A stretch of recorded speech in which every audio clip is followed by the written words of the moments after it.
Kalau bos punya bajet bulanan baru ada 500 lebih saja.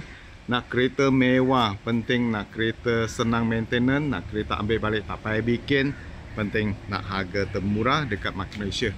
Okey, ini hari Mr. Ni mau recommend ini tahun 2016 Nissan Tiana 2.0 Auto XE model. Okey, kereta ni ini hari cuma nak jual harga termurah 29,800 saja. Buat furun bulanan 500 lebih, bayar selama 7 tahun sajalah. Kereta ni jual murah bukan ada masalah, semua cantik lagi. Cat masih ori daripada baru sampai sekarang, tak ada accident, tak ada banjir. Engine, gearbox, suspension tip top lah boleh kata. Kereta Tiana boleh kata kereta C segment, dalam C segment yang paling besar boleh kata, pasal dia punya seat belakang memang luar besar, bahagian depan pun banyak seresa.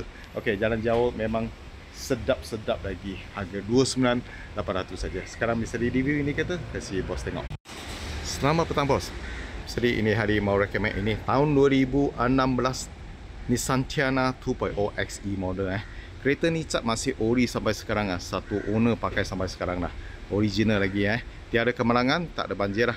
Ini owner tukar kereta baru sama dengan Mr. Kereta memang cun cantik, elok lagi Kereta bawa sedap-sedap. Kereta memang boleh kata dalam C segment paling besar lah boleh kata.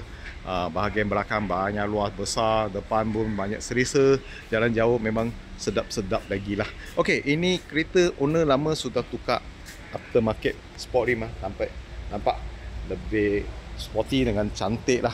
Kereta cat semua cantik-cantik lagi tak ada kesih, tak ada kemek ambil balik tak payah bikin cat lah. Dalam interior pun banyak cantik lagi lah. Okey, ini hari mau jual berapa? 29,800 saja boleh dapat ini Tiana 2016. Boleh buat furun. Kalau buat furun bulanan 500 lebih sajalah.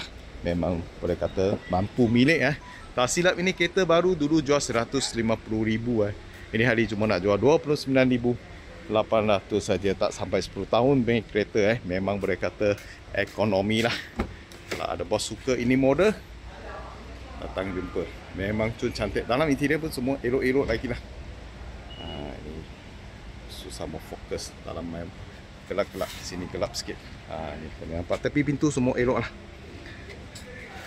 Dalam interior pun berkata elok cantik lagi Kalau Tiana boleh kata dalam interior memang luas besar lah. Daripada Accord sama dengan Camry. Okey, Android player semua boleh function, tak ada masalah.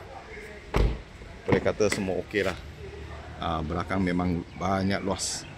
Kalau ada bos suka ini model harga cuma 29,800 saja boleh dapat ini tahun 2016 Nissan Tiana 2.0 XE model Buat furun bulanan 500 lebih saja. Kalau ada bos mau, tu aja Mr. D. Thank you bos support, thank you.